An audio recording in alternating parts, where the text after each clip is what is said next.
tardes, estimados participantes. Desde la Unidad de Telesalud del Instituto Nacional de Salud del Niño les damos la bienvenida. Continuando con las telecapacitaciones y educación a la comunidad, el día de hoy hemos invitado al doctor Alexander Rodríguez Cabanillas, médico residente del tercer año de ortopedia y traumatología, quien tratará el tema displasia de cadera en pacientes pediátricos. Aprovechen, escuchen, nos va a hablar un especialista. Con ustedes, el doctor Rodríguez. Puede empezar, doctor. Buenas tardes, muchas gracias por la invitación. Hoy vamos a hablar sobre displasia de cadera. Mi nombre es Alexander Rodríguez Cabanillas, residente del Hospital Nacional Alberto Sabogal Sologuré. Primero vamos a hablar sobre la epidemiología. Es uno de los trastornos ortopédicos más comunes en los recién nacidos, que se puede tener una frecuencia de 1 en 100 pacientes y dislocación 1 en 1000 pacientes. Vamos a ver ya cuál es el espectro que abarca la displasia en pediátricos.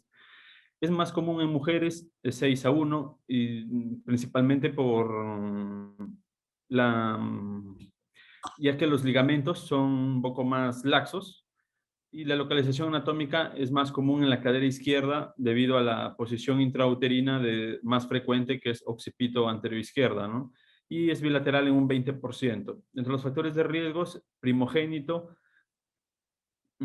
sexo mujer, historia familiar, oligohidramnios, macrosomía y algunas prácticas que tienen determinadas culturas de envolver al recién nacido.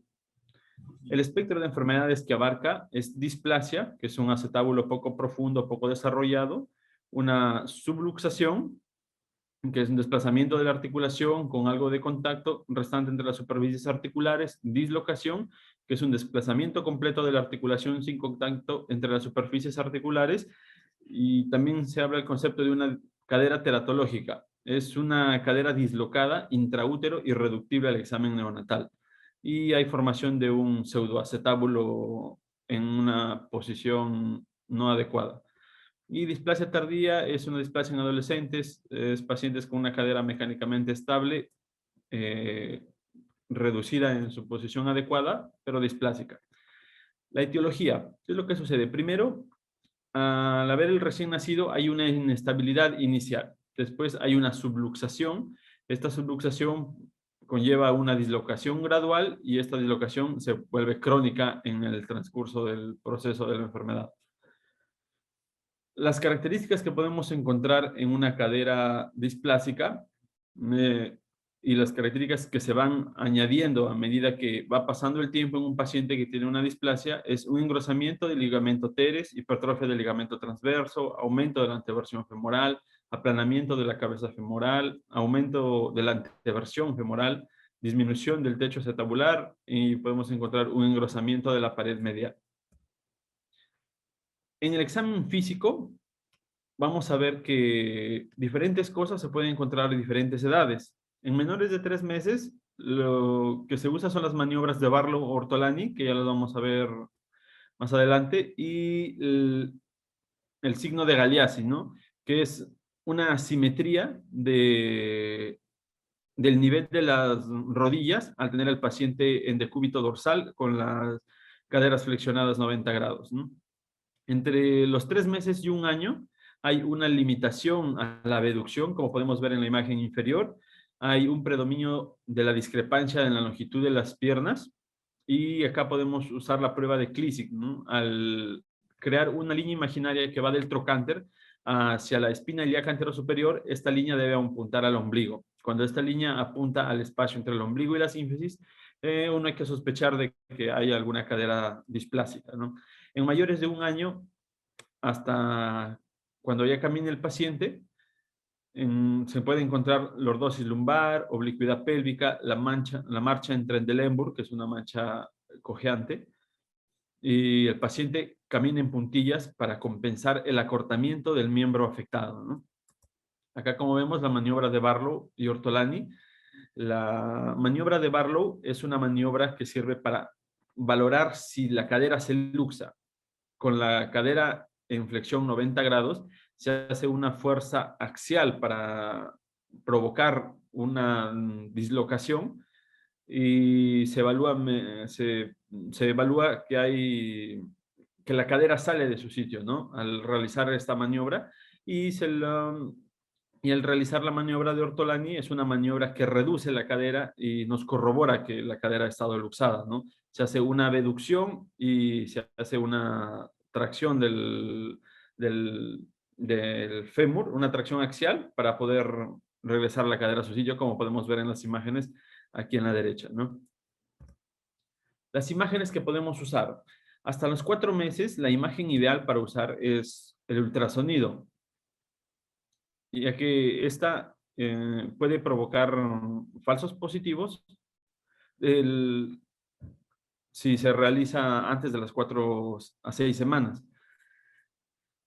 ¿En qué pacientes debemos pedir un ultrasonido? No se recomienda en todos los recién nacidos, sino en pacientes que tienen factores de riesgo, como los que ya vimos, y tienen el examen físico es positivo, ya que tengan el signo de Galeazzi o la prueba de Cleasing o Barlow o Ortolani que indiquen, que nos sugieran una displasia de cadera. ¿Mm? Y también sirve para hacer el seguimiento de la reducción durante el tratamiento con arnés de Pavlik. Como vemos, el ultrasonido se toma en un plano coronal a nivel de la cadera y debemos diferenciar la cabeza femoral, el isquión, la ubicación del cartílago trirradiado y la rama superior del pubis, además del glúteo mínimo y medio que podemos verlo, ¿no? Acá en la imagen de la derecha podemos ver que la cadera debe estar en una flexión de 90 grados y la posición en la que debe ir el transductor. Al realizar esta ecografía, tenemos que evaluar parámetros, ¿no? Se traza una línea a través del isquión y acá podemos ver lo que es el borde acetabular. Se traza una línea que va hacia el reborde óseo y una línea que va hacia el labrum, y acá podemos diferenciar dos ángulos diferentes, el ángulo alfa y el ángulo beta. El ángulo alfa se considera normal cuando es mayor de 60 grados y el ángulo beta se considera normal cuando es menor de 55 grados. Se dice que si hay un ángulo beta alto, eso es malo. ¿Por qué? Al haber un ángulo alfa mayor, hay una mayor cobertura del acetábulo. Quiere decir que hay una mayor profundidad para que pueda estar en una posición adecuada a la cabeza femoral. Y al haber un ángulo beta elevado, significa que la falta de cobertura de la cabeza es mayor. Es así que se establece la clasificación de Graf valorando los diferentes ángulos que se pueden encontrar. Y se diferencian 4 clases, ¿no? La clase 1 con un ángulo alfa mayor de 60, ángulo beta menor de 55, que es una cadera normal. La clase 3 con un ángulo alfa menor de 43, ángulo beta mayor de 77, que se considera subluxado, y cuando no es medible, la cadera está dislocada, ¿no? Y hay una parte intermedia donde se debe valorar el seguimiento y un buen examen físico para valorar cuál va a ser la actitud a seguir.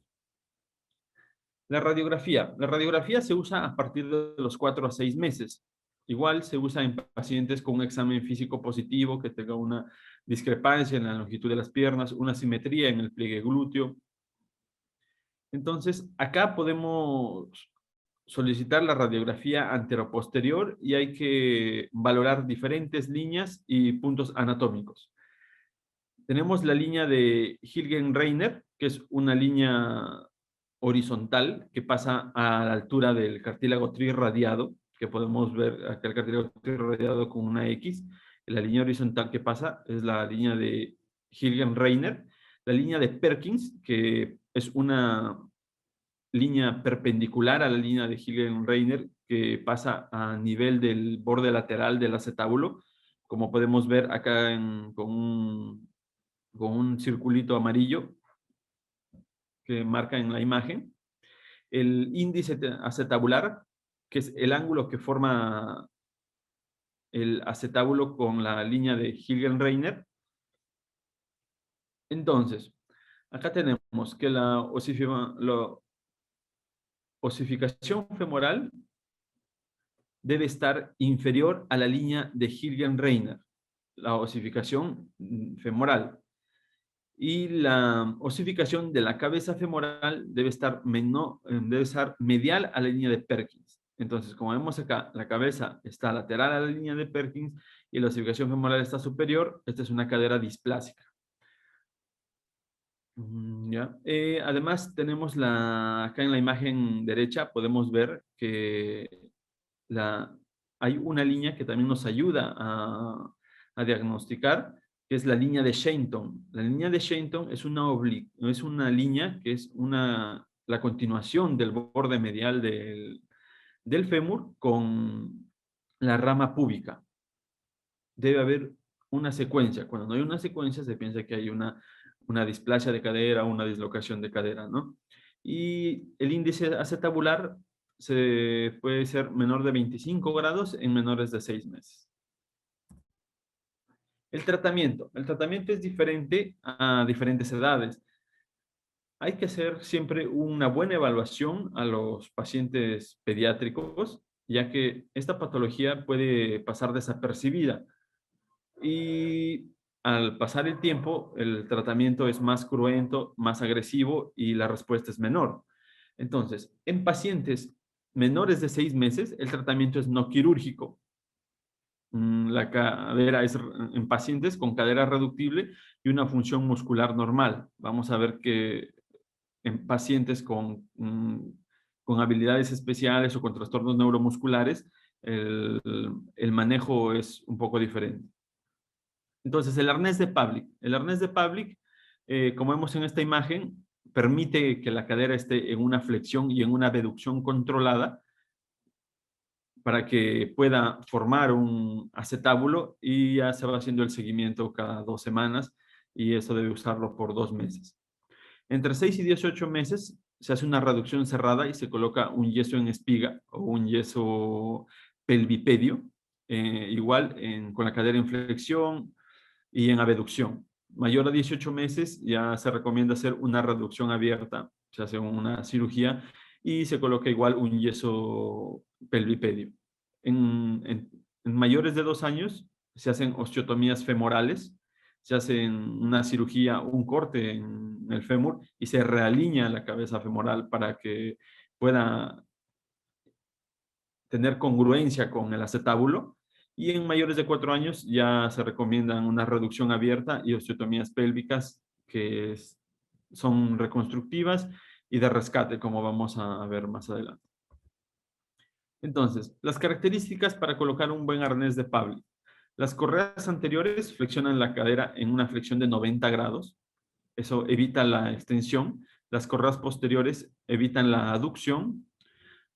Y se sugiere que se debe corroborar la posición adecuada por ecografía o por radiografía cada 4 o 6 semanas. Y se debe usar esto 23 horas al día por al menos 6 semanas. Después se hace un destete del arnés, se va quitando el arnés durante las 6 a 8 semanas, verificando que se haya estabilizado la cadera y esté formando una anatomía normal. Se indica suspender este arnés de Pavlik si la cadera no reduce a las 3 a las 4 semanas para prevenir también la enfermedad de Pavlik, ¿no? Que es al haber una compresión en el acetábulo, hay resorción del reborde posterior superior del margen acetabular y por eso es necesario hacer un buen seguimiento. Dentro de las complicaciones del uso del arnés de Pavlik podemos encontrar necrosis avascular, ya que al haber mucha abducción se puede haber un pinzamiento de la arteria circunfleja femoral medial, parálisis transitoria del nervio femoral al haber mucha flexión y la enfermedad de Pavlik, como les mencionaba, es una erosión de la parte posterior superior del acetábulo y esto principalmente debido a la posición en flexión y abducción no adecuada, ¿no? Más exagerada. Y en estudios reportan que la tasa de éxito de colocar un arnés de Pavlik en una buena posición y con un buen seguimiento puede llegar a una tasa de éxito del 90%. La reducción cerrada más yeso en espiga se debe hacer en sala de operaciones, bajo anestesia general, evitar realizar una fuerza excesiva, ya que con esto podemos lesionar las arterias y también puede resultar en una necrosis avascular de la cabeza femoral. Reducir usando la maniobra de Ortolani. Como ya lo mencionamos, la maniobra de Ortolani es la maniobra que permite la reducción de la cadera. Se puede realizar una tenotomía de aductores cuando el paciente necesita una reducción excesiva para mantener la reducción. Entonces, como vemos, el yeso se coloca en una flexión de la cadera de 90 grados, una aducción de 45 grados y en una rotación neutra. Esto puede estar de 4 a 6 semanas, se lo evalúa, se le realiza un cambio y puede llegar hasta los 3 meses con este yeso. La reducción abierta, hay diferentes abordajes para hacer una reducción abierta. Acá tenemos los diferentes abordajes, un abordaje anterior, un abordaje medial. El abordaje anterior de Smith-Peterson, que tiene un bajo riesgo de necrosis avascular, se usa preferentemente en mayores de 12 meses y esto permite hacer una reparación capsular, lo que permite que haya una mejor estabilidad. Un abordaje medial, hay un mayor riesgo de necrosis avascular, se puede hacer también en menores de 12 meses y no permite hacer una capsulorrafia y hay mayor riesgo de necrosis avascular. Como vemos, hay diferentes abordajes mediales dependiendo a través de qué músculos se ingresen. El abordaje de Weisten, Ludolf, Ferguson, y se debe inmovilizar al paciente en 30 grados de flexión, 30 grados de abducción, 30 grados de rotación interna. La osteotomía femoral, como decimos, estaba indicada en mayores de 2 años, cuando hay un acortamiento femoral y esto facilita la reducción.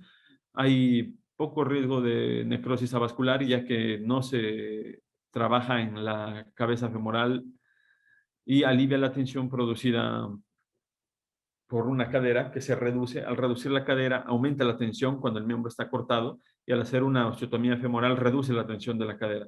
Y esto nos permite también corregir la anteversión femoral y el valgo femoral que haya tenido, ¿no?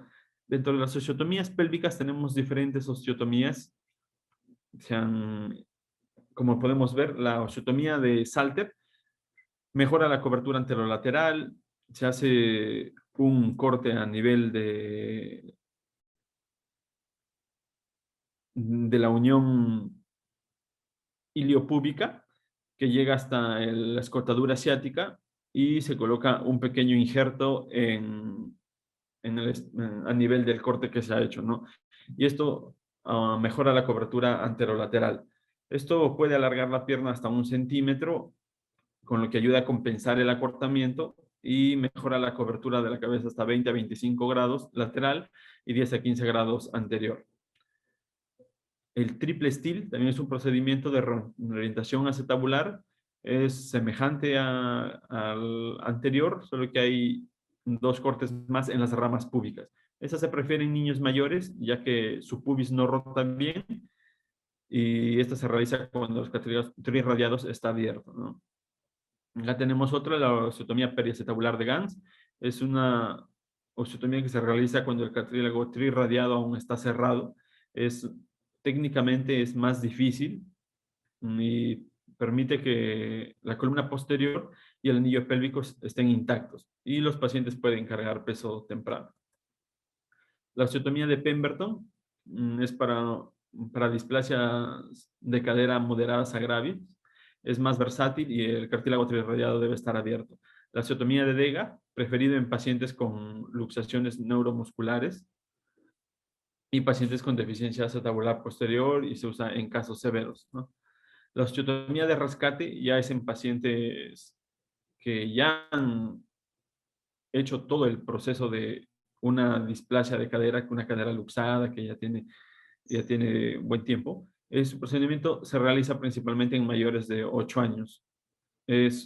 Se aumenta en la parte lateral del acetábulo con un refuerzo extraarticular, ¿no? Para evitar que la cabeza subluxada se pueda luxar. Y el procedimiento de Chari es un procedimiento de rescate en pacientes con una cobertura de cabeza femoral inadecuada y para obtener una reducción concéntrica, ¿no? Esto lo que hace es medializar el acetábulo mediante una osteotomía y con eso mejora la cobertura de acetabular para evitar una probable dislocación, ¿no? Muchas gracias.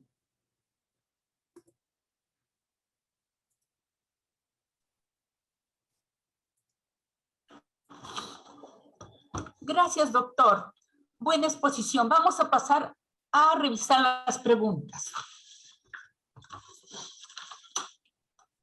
Nos pregunta, ¿cuál es la diferencia entre displasia y dislocación?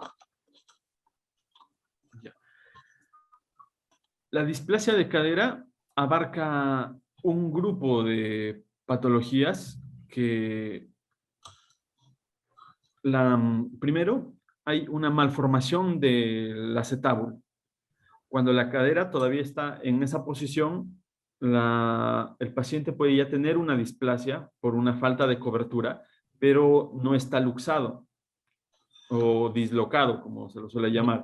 Cuando hay una falta de cobertura, hay una migración lateral de la cabeza femoral, eso se llama una subluxación, y cuando ya la cabeza femoral está fuera del acetábulo, eso ya se llama una luxación o una dislocación. Bien, doctor. Ya. Sí, creo que ya está satisfecho. Ya. En el recién nacido se puede detectar de inmediato, o sea, ni bien nace, la displasia de cadera. Hay signos sugerentes, pero lo ideal es hacer una evaluación a partir de los 4 meses, ya que puede haber falsos positivos en pacientes recién nacidos. Por eso lo ideal es hacer un seguimiento. Cada vez que el paciente viene a una evaluación, examinar bien al paciente para poder hacer un seguimiento adecuado, ¿no? Ya que incluso una imagen en un recién nacido tampoco serviría, ya que es ideal. Puede haber muchos falsos positivos. Se debe usar la ecografía a partir de las 4 a 6 semanas y a partir de los 4 meses ya se puede usar una radiografía. Pero lo ideal es detectarlo lo antes posible para poder hacerle un buen tratamiento y un seguimiento adecuado, ¿no? Pero el examen físico es vital para nosotros sospechar y hacer una evaluación posterior, un seguimiento adecuado, no es lo importante. Muy bien, doctor. Otra pregunta, ¿el tratamiento de la displasia de cadera es en su mayoría ortopédico o quirúrgico? Depende de a qué edad se dé el diagnóstico, ¿no? Lo ideal es hacer un diagnóstico temprano y se ve que con un diagnóstico temprano y un buen manejo ortopédico, la evolución es muy buena. En pacientes que ya el diagnóstico es retrasado, es más probable que necesite de cirugías. Bien, doctor. Aquí nos pregunta una mamita. ¿Es cierto que en las zonas rurales donde las madres cargan a sus niños a la espalda con las piernecitas abiertas, se evidencia menos luxación congénita de cadera? Justamente por la posición de tener las piernas abducidas, permite una formación mejor del acetábulo. Justamente nosotros lo que hacemos en el tratamiento ortopédico es colocar al paciente en una flexión y abducción de cadera, que eso permite la formación de una buena cobertura, de una buena cobertura acetabular, ¿no? Entonces sí podría tener una relación, como también se relaciona que vendar al paciente, envolver al paciente con las piernas en extensión, también es un factor de riesgo, ¿no? Entonces, al tener una posición con las piernas adecuadas, se podría decir que sí podría ayudar a que haya una menor tasa de luxación, ¿no? O de O displasia. sea, es una costumbre en realidad saludable, sin que lo sepan, pero es buena, ¿no? Que lleven siempre al En este niñito. aspecto sí podría ser ciertamente adecuado, ¿no? Para minimizar el riesgo. Muy bien, doctor. Ya no hay más preguntas por el chat. Entonces pasamos a agradecerle. Gracias, doctor, por su participación, por haber transmitido sus conocimientos, su experiencia en favor de los niños de nuestro Perú, porque no hay traumatólogo en todos lugares. Y estos conocimientos quedan colgados en la página web, en el canal de nosotros, y bueno, pues pueden revisarlo a la hora que deseen. Muchas gracias, doctor. Sus palabras finales, por favor. Muchas gracias por su invitación. Les agradezco permitirme compartir un poco del conocimiento que puedo haber logrado y quedo presto para cualquier otra invitación. Muchísimas gracias. Muy bien, doctor, le tomamos la palabra. Gracias también a todo el público que se ha conectado. Los invitamos a seguir, como ya dije, esta información, todos estos temas a través del canal de YouTube y página web del Instituto de Salud del Niño. Entran a Telesalud, allí nos van a encontrar. Muchas gracias y les pido por favor que no se vayan. A la 1 en punto empezamos una nueva telecapacitación. Muy interesante para todos ustedes. Muy buenas tardes. Gracias, doctor. Muchas gracias. Hasta luego. Hasta luego.